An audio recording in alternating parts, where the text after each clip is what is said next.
All right, so we have had the fourth prelim hearing day completed in Chaffee County, Colorado, in the first-degree murder charge trial of Barry Morphew.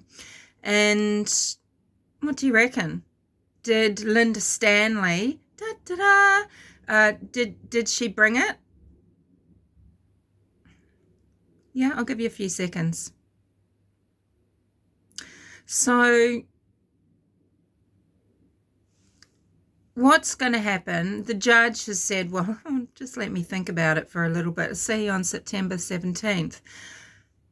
And wrongly, this probably means the general public, citizens of the world, will not get to see the arrest affidavit in all its 160 or whatever page glory.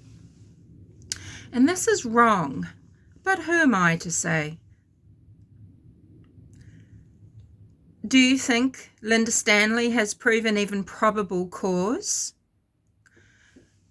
The case is compelling, of course it is. And we have here, an unhappy marriage, possibly. You never really know until you're in it.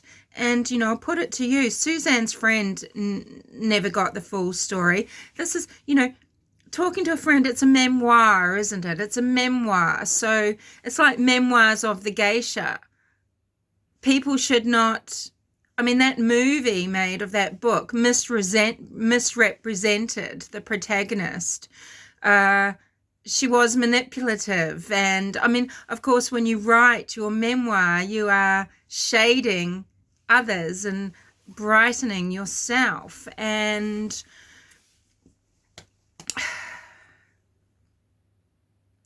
what's happened here is there's a whole lot of huff and puff. Not one single YouTuber, with respect, not one single YouTuber brought any evidence to the table to help a case against Mr. Barry Morphew.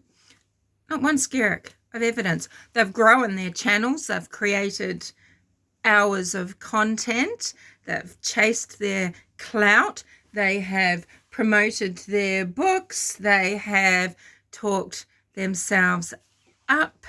And what have they done for the case, though? They've damaged lives, sure. Now, unfortunately, the investigative team was labouring under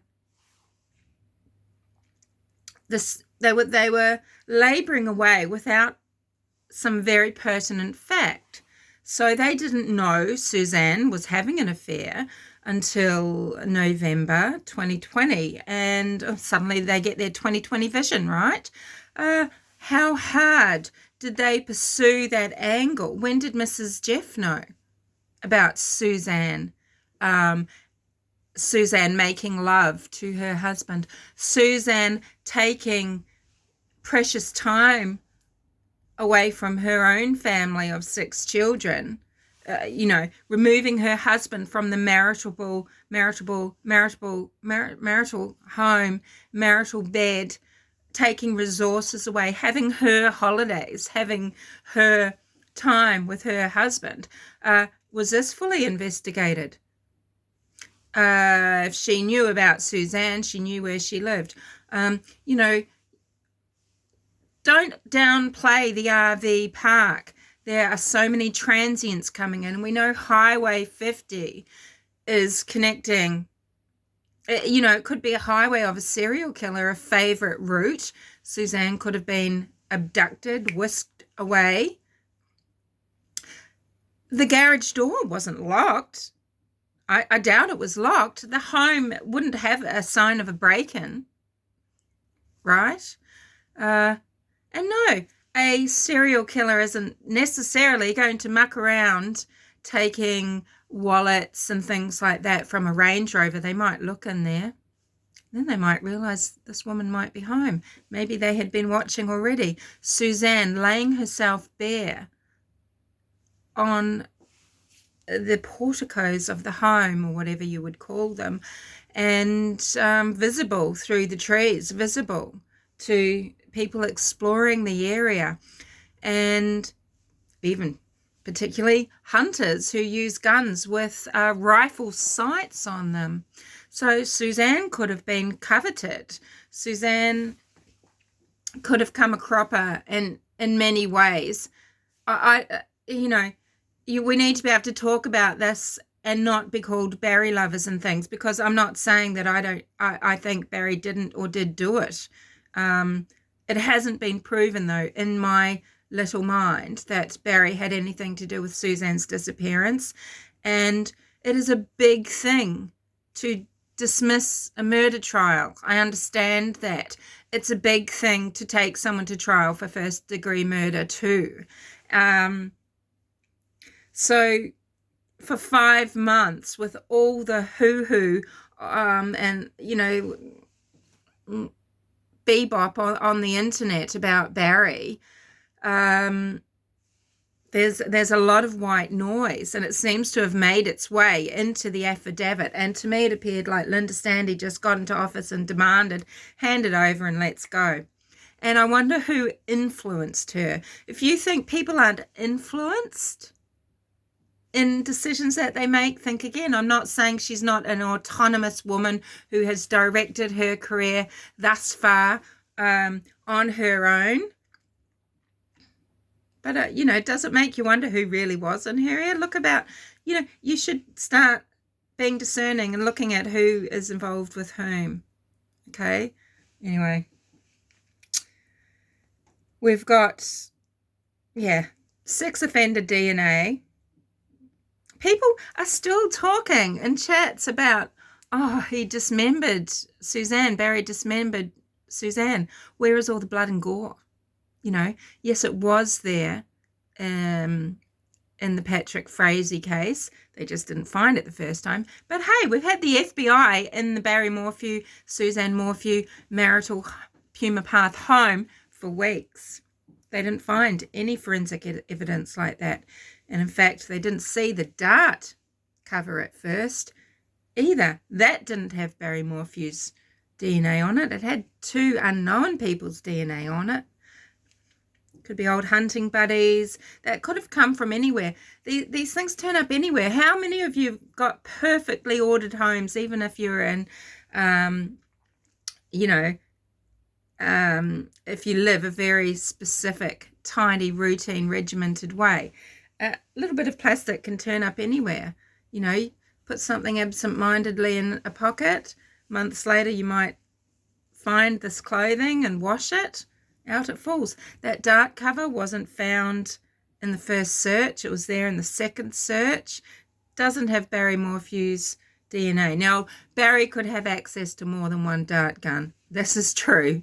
Okay, well, they needed to find the second dart gun. They needed to know how he could have got one and where. Maybe things like that would have helped, right? The trash. See, I was always assuming, they went straight to Broomfield, dispatched local cops down there, and they would have gone to these tips. No, I don't think they did, because they've not had one skerrick of that trash as evidence. Who knows what it was? I wouldn't be paying for refuse collection maybe out there if I could just go and, offload, rightly or wrongly, probably wrongly, in other municipal councils' bins, have someone else take care of my rubbish. There was no baseline set for that trash dump. Barry Morphew probably dumps trash from his household on a regular basis, recycling general rubbish, anything that he can't compost and things like that. It's probably gone. You wouldn't want your rubbish sitting around collecting, not with the wildlife around. He doesn't even like chipmunks. And yes, that is disturbing. It doesn't have to be relevant though, okay? We all know Barry's a hunter. I spoke about him and him being a hunter a year ago. But it's been a witch hunt. Barry expressing concern about immunity. Well, he should have just gotten a lawyer. We all know, lawyer up. Cops are out to nail you, okay? That's just that. That's their job. That's their mindset. You would be asking about that. It's the same as saying, can I have a lawyer? Should I have a lawyer? What are you guys trying to do, right? My first impression of Barry, and I got a little lambasted for this later, although I brought up a few things like, oh, let me tell you and everything. Sorry, I'm getting a bit rambly. When he first spoke to Tyson, I thought, wow, this guy's just naive. This is a naive, good old boy, right? And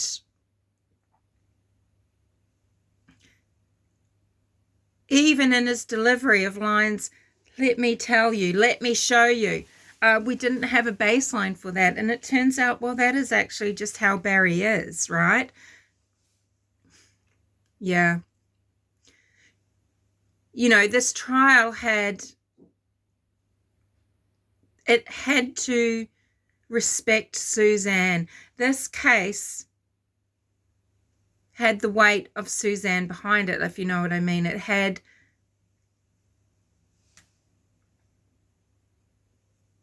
the pressure of not letting her down, not fucking up, and it didn't have to be hurried. Even if he went to Arizona, you're telling me the FBI couldn't track him? Even down in Mexico? What? You know, so it was rushed, and this is terrible. Look, I'll go.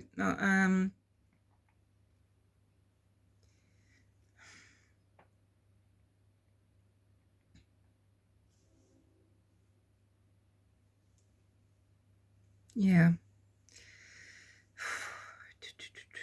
Yeah, what's one piece of evidence that was brought? What's one piece? Tell me. I mean, clearly this is, you know, why people are desperately out there looking for Suzanne.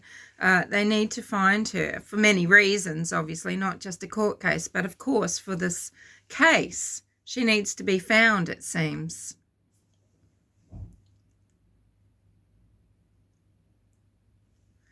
You know, it all depends on people's bias, doesn't it? And I guess people are going to say that to me. I can tell you now I'm not biased. You can tell because of how they're talking about things that have gone on in this prelim.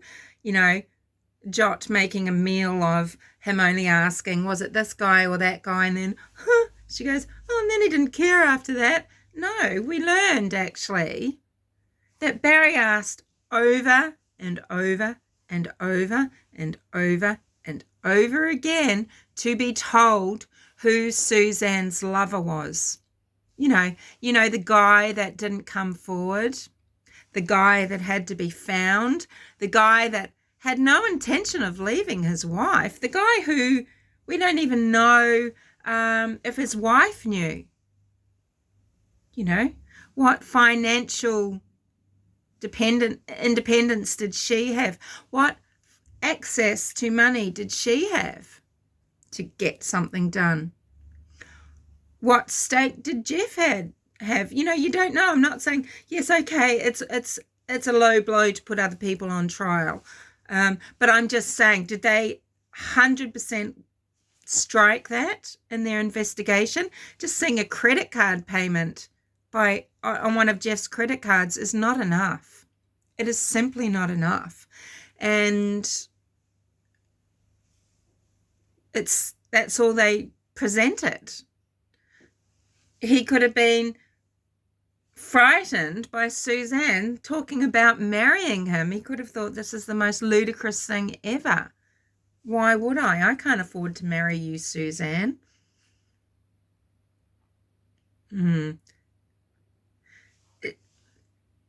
Is Barry mistaken about when his $70,000 went missing? Because $70,000? Okay.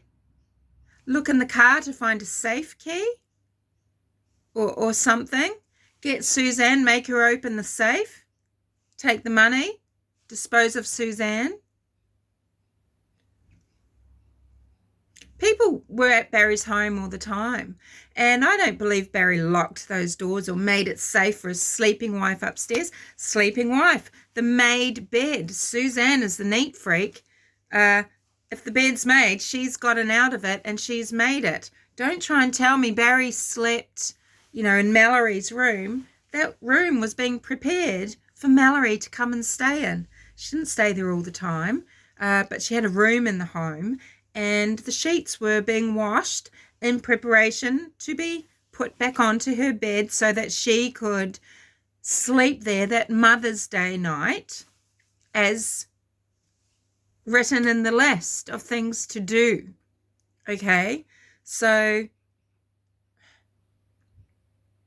it's very bizarre, it's very bizarre. I don't know if probable cause has been shown, and that's all they needed to do too, right, to move forward with the trial. There's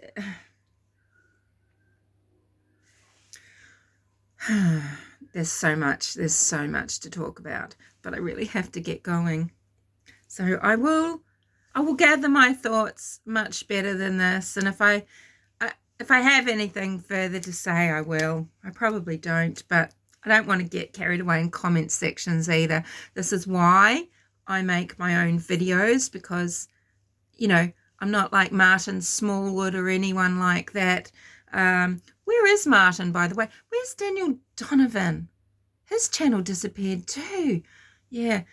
I'm not going to just flood someone's comment section rudely with comments. I already do that as it is. But I just simply make my own videos since I've got such a lot to say about things. I think that's the best way forward, with respect to other creators. Not that I'm a creator.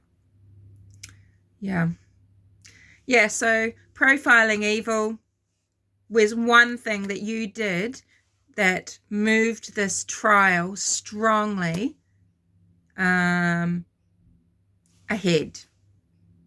What's one thing Andrew Mormon did to move this trial ahead?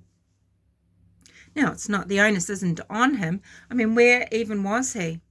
Who turned up for Suzanne? Who turned up for Suzanne at this trial? Members of the public, yes, and YouTube creators, yes, they did. Yep, they were in Salida. They were there to support Suzanne, hopefully with open minds. I don't think they all were, but some of them might have been. They just want to see justice done for Suzanne. Many of them believe Barry done it. He may well have, but they were there in support for her. And where were the Mormon family? Yeah. See you later.